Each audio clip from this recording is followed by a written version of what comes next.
Hari ini kita akan unboxing, terus muter-muter daerah Los Angeles dengan mainan gue yang terbaru. Ini sepeda, tapi bentuknya kayak motor. Tapi ada goesannya, tapi bisa digas dan listrik. Ya gitu deh. Jadi kalian duduknya manis, nama gue Afif Hairus. Jangan lupa minum air putih, dan kalian lagi nonton channelnya Anak LA cuy. Let's go. Yeah, yeah. It's Anak LA, let's get started. With Yafi Virus, come explore Uncharted. Geret dulu keluar guys, berat banget anjay. Oke guys, jadi ini tuh dari company namanya Ride One Up, gue beli. Dan jenisnya adalah Rev One. Ini gue beli nyicil. Dan kemarin kebetulan karena ada Thanksgiving sale, jadi banyak diskon. Dan dapat fitur-fitur yang menurut gue cuman company ini yang punya. Salah satunya adalah dimana gue bisa beli ekstra komponen biar gue bisa bawa penumpang buat bini gue. Jadi bisa berdua jalan-jalan. Terus dapat diskon juga dimana gue bisa punya 2 baterai. Karena ini listrik kan, ada baterai 1. Tapi dapat baterai 2 beserta konektornya yang didiskon setengah harga. Ayo kita unboxing. Nah, stapler udah buka semua. Ini kita bisa buka begini nih. Wow. Guys, lihat guys. Nah, itu bannya udah kelihatan tuh. Mantap. Warnanya bisa lihat nggak? Nah, hijau tua. Satu sisi sudah terbuka, sudah terlihat sedikit. Kita lihat detailnya. Wih, bannya. Ini dong, tuh. Ada beberapa merek yang nggak ada sennya, cuma ngasih lampu rem. Ini ada reflektor yang bawah, terus ada lampu rem yang atas, sama ada lampu sen. Sedap.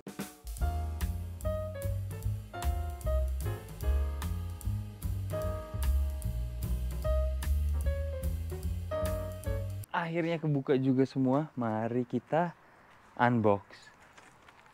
Kok masih nyangkut? Wah. Ini dia guys. Wah. Yuk kita lihat. Aduh. Ini juga full suspension ya. Kalau lo lihat. No, bisa diatur juga di sininya. Yuk mari kita buka-buka guys. Tapi warnanya udah mulai kelihatan ya. Hijaunya. Ini baterainya. Ininya. Stangnya mana bos? Oh ini dia. Kalau nggak ada stangnya nggak bisa disetir dong, ribet urusannya. Bah, yuk kita jadiin satu dulu, kita bangun dulu ini. Water break dulu. Jangan lupa minum air putih.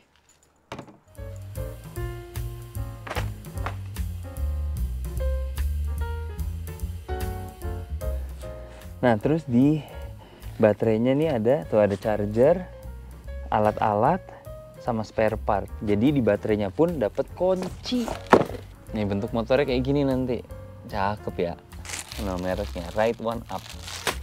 Nah ini chargerannya. Kayaknya ini toolsnya. Semua alat yang akan dibutuhkan. Ini kunci untuk baterainya, nyopot dan masangnya. Pedal sepedanya yang bakal masuk ke sini nanti. No.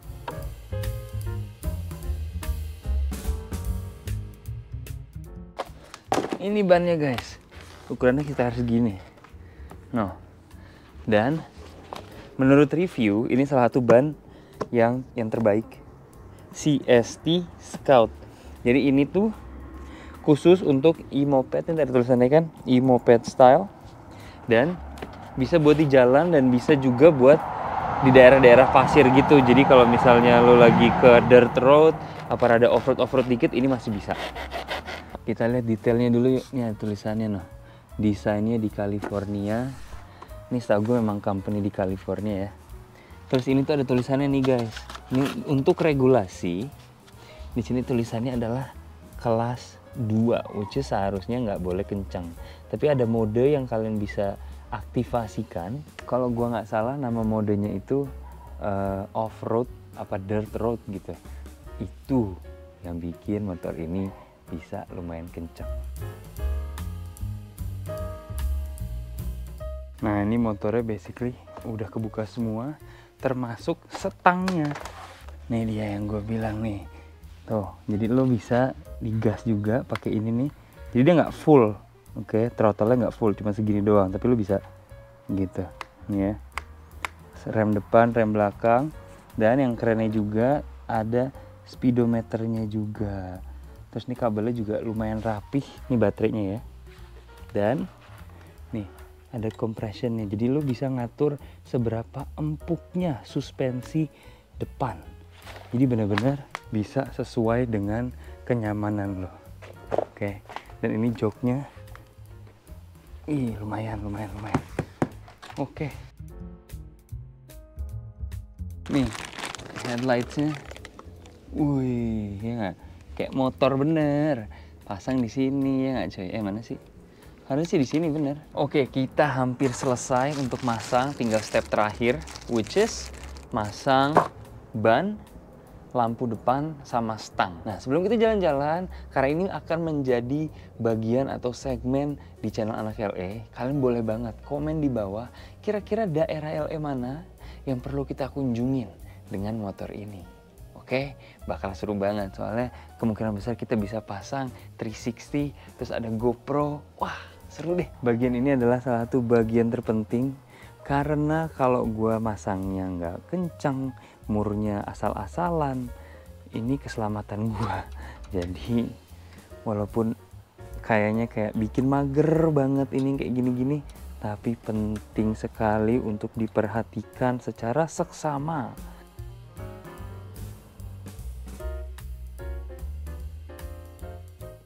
Jadi tadi buat fendernya yang beginian ini meledak bro. Terus dia ke arah rumput, kan susah nyarinya ya. Mana kecil banget lihat tuh, begini kayak punya lo. Akhirnya guys, setelah berjam-jam melalui ini itu, dan yang paling susah adalah ban depan karena ada disc brake-nya. Oke, mari kita tes bersama ya. This is the real test nih. Gue taruh ke depan gini.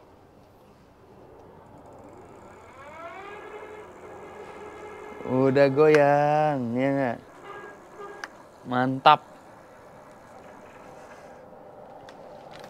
Oke, udah bisa dicoba nih kayaknya. Kita turunin dulu dari ininya ya. Ini dia bentuk bersihnya. Wah, udah nyala. Tingginya pas nih. Soalnya idealnya itu kan sepeda itu hampir kayak hips. Ini lebih pendek sedikit tapi it's okay. Set. Ini. Joknya ternyata keras bro. Wah, ternyata ban belakang kempes. Ada lagi cobaan. Ternyata ban belakang kempes. Di sini pom bensin, which is tempat bisa mompa ban itu jauh. Nggak jauh sih, cuman harus dibawa jalan. Ini nggak even bisa digoes. Jadi langsung jalan lah. Isi ban, ya nggak? Habis itu langsung sikat guys. Yuk, jadi sambil kita memutar-mutar daerah LE sambil kita nge-review sedikit ini tentang bike-nya. Oke. Pertama-tama langsung gua aktifasikan yang namanya off-road mode. Oke. Off-road mode itu dengan kekuatan yang harusnya digunakan pas lagi yang nggak di jalan gitu. Jadi intinya sih biar lebih cepat. Kita tes rem dulu karena ini stop sign. Mantap sih. Wow, dia nggak berhenti cuy. Itu kalau ada polisi kena tuh. Untung gue berhenti. Biasanya gue jarang berhenti. Itu kena tuh polisi tuh, bahaya banget tuh. Jadi harus selalu taati peraturan. Lumayan. Barusan segitu aja tuh kita udah bisa narik sekitar 30 miles an hour. Berarti kalau di kilometerin tuh ya sekitar sekian lah ya.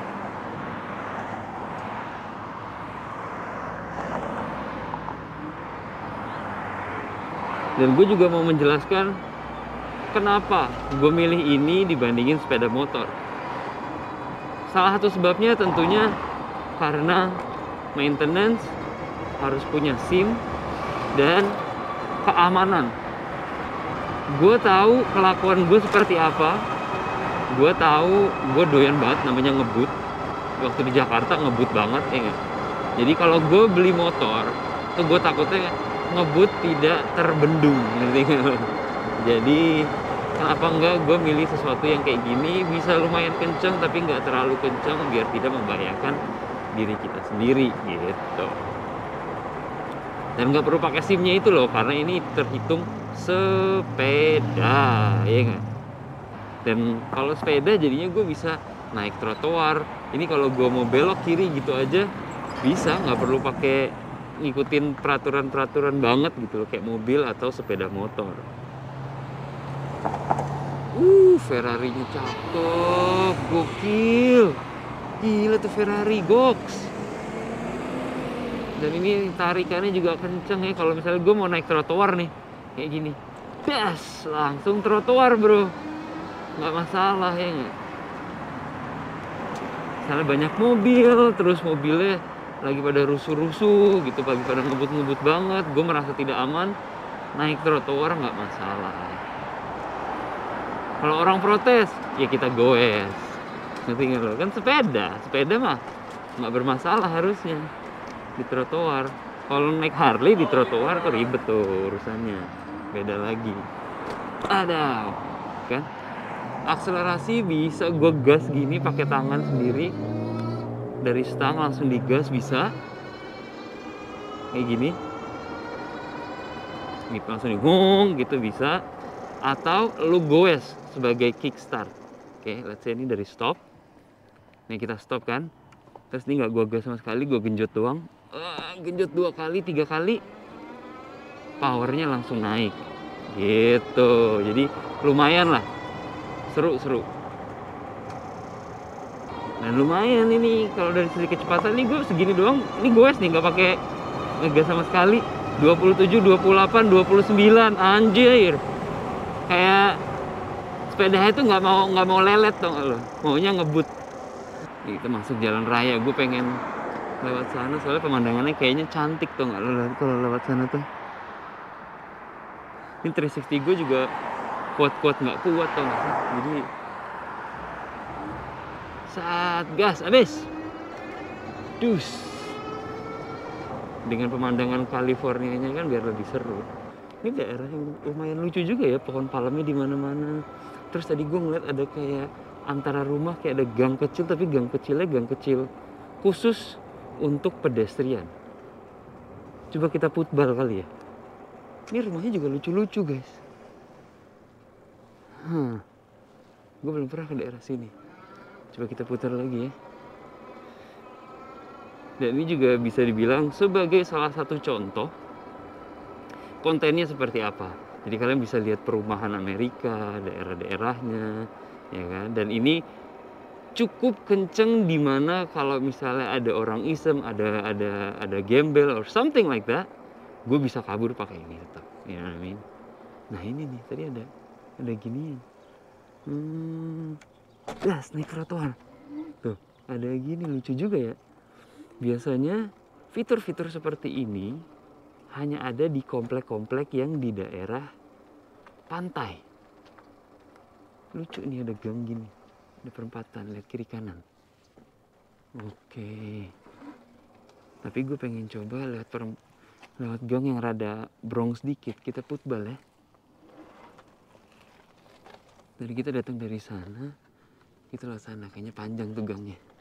Ini guys, kita lewatin gang Amerika. Yang kalau di film-film tuh ya banyak kejadian-kejadian yang tidak mengenakan gitu. Kejadian-kejadian tragis dan segala macam di gang-gang seperti ini. Ini kita pelan. Dirt road, enggak juga sih. Aspal tapi aspalnya hancur banget. Ini cukup satu mobil tok nih. Dan nanti banyak halaman belakang rumah orang. Gue malesnya kalau lewat-lewat kayak gini tuh beling. Ban bocor capek juga bro, goesnya. Mending bisa digoes, harus didorong. Kayak tadi waktu gue ngisi ban ke pom bensin tuh di bawah jalan coy. Oke, anyway kita udah masuk ke komplek lagi. Gas lagi kita ya. Ini daerahnya seru. Jadi gue bisa menelusuri daerah-daerah yang gue belum pernah datangi gitu loh. Kayak gue tahu daerah ini ada, tapi gue nggak pernah masuk ke daerah sini gitu. Jadi gue nggak tahu, oh ternyata perumahannya seperti ini ya, oh ternyata jalanannya seperti ini ya, gitu-gitu ya deh. Wih, Civic tua, gue dulu pengen banget itu.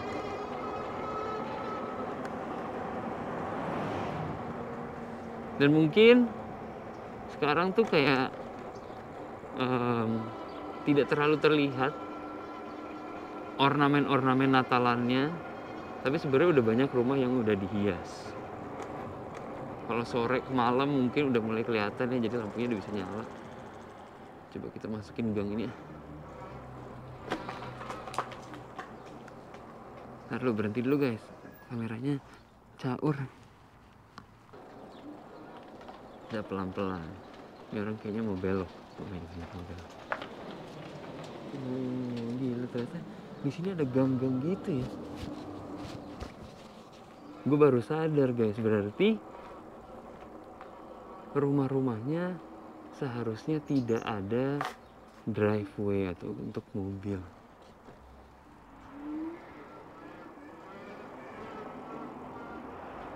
Oke, sekarang kita mau coba tanjakan nih. Ini sedikit tanjakan ya. Kita lihat seperti apa tanjakan. Bisa naik nggak tanjakan? 20 miles an hour, 22, 23. Kita lihat kencang apa? 21, 20, 16. Turun guys. Pegel kayaknya.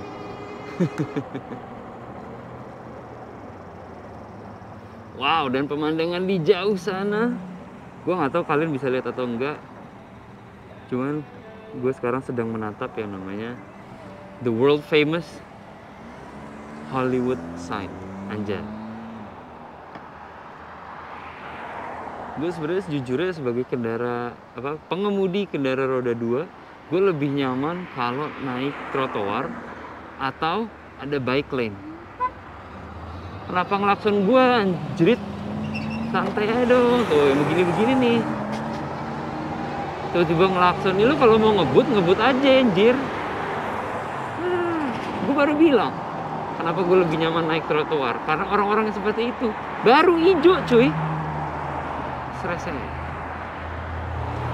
Nah, ini gue mau masukin komplek ini karena gue sedikit emang pengen nunjukin sama kalian suatu daerah yang namanya Jefferson Park. Kalau sejarah-sejarahnya sendiri gue belum sempet research ya. Cuman yang gue tahu adalah daerah Jefferson Park ini itu rumah-rumahnya kalian bisa lihat sendiri deh, cantik-cantik banget dan bisa dikategorikan sebagai rumah bersejarah. Maksudnya gimana kalau rumah bersejarah? Terus bedanya apa sama rumah biasa?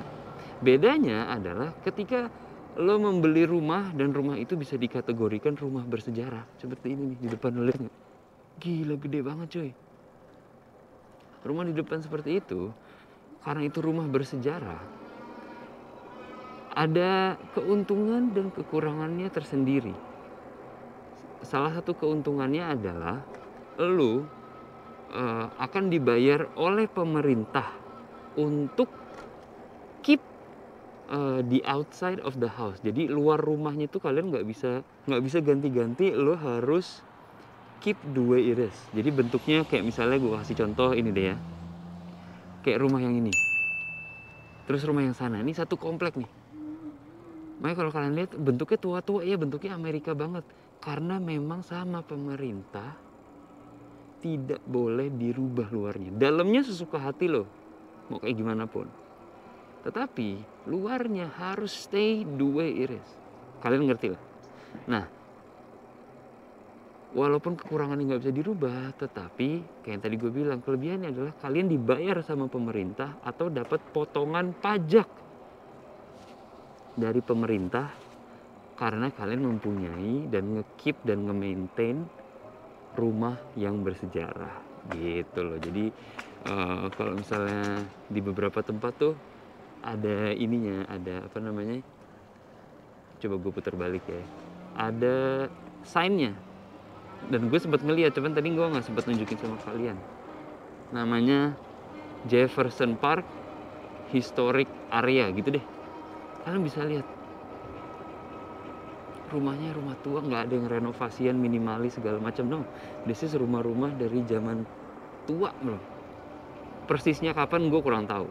Oke, lanjutkan ya. Kita masih nge-review sepeda ini juga. Tentunya ada ya unsur-unsur LA-nya lah. Terus yang sana juga bagus banget tuh. Ih gila, keren. Gue belum pernah ke daerah sini, tapi tahu akan adanya daerah ini. Nih, ini ada yang lagi direnovasi, kalian lihat nggak? Tuh. Luarnya di-maintain. Kalau warna cat gue nggak tahu ya, cuman kalau bentuk rumahnya sendiri yang gue tahu nggak boleh dirubah sama sekali. Dan sejarah Amerika tanpa terlalu ingin lebih dalam ya, yang kalian bisa tahu, apalagi beberapa daerah yang lo lihat, wah kok daerahnya bagus tapi gue nggak pernah denger bang. Daerahnya bagus tapi isinya minoritas semua, karena biasanya kalau daerah bagus itu isinya orang bule atau ya segala macamnya. Nah, di sini itu ada yang namanya white flight, ya, white flight, penerbangan putih, ya. White flight maksudnya gimana? Apa itu white flight bang? White flight adalah ketika di suatu daerah yang dulu itu dibangun untuk orang-orang bule, oke? Jadi orang-orang bule udah mulai menetap nih, ya kan, di suatu daerah yang memang udah dibuat untuk mereka. Itu sebenarnya lebih dalam lagi penjelasannya, cuman segitu dulu deh. Jadi Amerika itu kan rasis. Jadi dulu ada beberapa daerah yang memang dibuat, ditujukan untuk orang-orang bule. Salah satu daerahnya adalah ini, Jefferson Park. Oke. Nah, orang bule pada tinggallah di situ. Terus semakin ke sini Amerika semakin istilahnya tidak terlalu rasis. Oke. Ketika tidak terlalu rasis, pada akhirnya orang-orang kaum minoritas yang non bule, non white itu akhirnya boleh masuk atau boleh pindah, boleh tinggal di daerah-daerah yang barusan gue sebutin, yang memang dibangun untuk orang-orang bule, kayak Jefferson Park ini. Makanya kalian lihat, bagus-bagus guys, dan gede-gede banget lahannya. I'm amazed. Walaupun akhirnya kesini udah banyak yang dijadiin multi family housing, tapi kayak ini sebelah kanan, lo lihat, ini kalau nggak milioner bilioner zaman dulu nih rumahnya, gila, gede banget guys, dan lahannya juga lumayan. Nih gue belokin ke kanan ya, biar kalian bisa lihat. Terpencil, ngumpet di sebelah tol, di sebelah freeway, bisa ngelihat Hollywood sign, rata-rata 2 lantai, which is di LA nggak terlalu banyak. Itu kan berarti it's something, oke? Nah, ketika minoritas bisa masuk, bisa jadi tetangga lu segala macem, orang-orang bule itu pada nggak mau. Jadi misalnya ada orang bule tinggalnya di rumah ini, di rumah A, terus di sebelah kirinya orang keturunan Jepang masuk, di sebelah kanan orang keturunan hitam boleh masuk, udah masuk pindah. Pada zaman itu, walaupun peraturannya sudah dirubah, peraturannya tidak rasis, tapi kan orang-orangnya masih rasis, masih banyak yang rasis, masih banyak yang belum terbiasa, belum nyaman dengan kondisi tersebut. Tinggal di daerah yang, kiri kanan gue kok manusianya bentuknya beda-beda ya, nggak nyaman cabut. Nah, ketika mereka cabut, pergerakan itu atau movement itu dinamakan white flight, gitu guys. Jadi sekarang daerah Jefferson Park ini yang kita sedang datangin ini, itu sekarang isinya orang minoritas karena konteks tersebut. Jadi lucu, daerah yang dibuat dengan intention untuk orang-orang bule, daerah bagus, akhirnya sekarang isinya minoritas gitu. Gue udah ngomong panjang lebar, ternyata kamera gue overheat. Memang hari ini lagi anget walaupun ini musim dingin. Dan gue gak sadar tadi ngomong ngejelasin sama kalian tentang beberapa rumah yang dijadikan tempat sewaan, Yang satu rumah ada empat alamat, yang artinya berarti itu disewakan untuk 4 keluarga yang berbeda. Cuman gue nggak mau terlalu jauh lagi ngebahas itu semua. Gue pengen balikin lagi karena topiknya hari ini adalah memang untuk sepeda motor. Ini kalau udah jalan kayak gini, tarikannya enak. Remnya juga lumayan pakem. Begini endut gitu. Oke, kita lanjutkan ya guys ya. Kira-kira apa lagi yang kalian bisa tahu? Atau apalagi yang kalian ingin tahu tentang motor ini? Boleh komen banget di bawah. Oke, tapi sementara itu kita akan mencoba menuju Jalan Bali. Dan juga untuk kedepannya mungkin kalau kalian penasaran, Bang, kalau malam gimana Bang? Aman nggak Bang riding? Harusnya sih aman-aman aja. Terus kalau dari sisi lampunya harusnya aman-aman aja. Dari review-review yang gue tonton, itu mereka bilang bahwa lampunya itu terang. Dan gue juga seneng karena ada lampu sen, jadi bisa lebih jelas. Lo mau belok kiri, mau belok kanan tanpa harus ngasih sinyal tangan gitu. Ini kalau gue mau di sini bisa, gue mau naik trotoar bisa, ini lewatin tol depan. Baru cus gitu. Gue suka bingung kalau mobil yang nggak ngesen, terus gue nggak tahu. Nah, ini dia guys. Itu dia, jadi pantai ke sebelah sana, downtown ke sebelah sana. Melihat kesibukan freeway Los Angeles. Yuk jalan lagi. Ini kalau sore mandek dek. Ini gimana nih kalau ke depan gini kan bingung, Bu. Aduh. Inilah Nah, ini kita masukin daerah Jefferson Park lagi nih. Enak nih, gue bisa. Wah, lihat nih. Gue bisa lewat sini. Serat. Berpetualang. Ya nggak bisa berpetualang sendiri. Tas. Kalau gue naik mobil nggak bisa sefleksibel ini guys. Naik motor pun belum tentu bisa sefleksibel ini gitu. Ya udah, jadi thank you banget udah nontonin kontennya dari mulai unboxing sampai muter-muter tadi ke daerah Jefferson Park. Semoga ada ilmu yang bisa kalian dapatkan. Semoga kalian terhibur juga. Dan tentunya seperti yang tadi gue udah bilang, komennya langsung di bawah. Kamera gue udah overheat terus, bakal mati lagi bentar lagi. So, seperti biasa, nama gue Yafi Virus. Atau lewat gang nih. Nama gue Yafi Virus. Jangan lupa minum air putih. Be nice to one another. Dan I'll see you next time.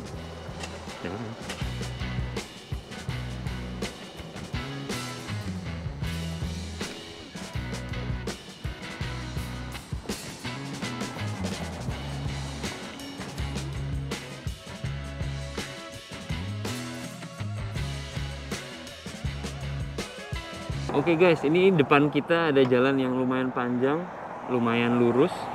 Kita pengen coba seberapa kencengnya ini sepeda bisa melaju. Oke, top speed ya, let's go. Gas. 23, 25, 26, 27. Bisa 30 nggak? 31, 32. Ayo 33. Ayo 34 bisa gak? Let's go. 34. Gas terus. 34. Ayo 35. Masa gak bisa 35? Pecahkan 35. Keberatan gue ya? Keberatan dosa kayaknya. Udah 34 mentok cuy. Wah 34 cuy. 34 miles an hour tadi top speed. Oke lah. Jalanan kosong.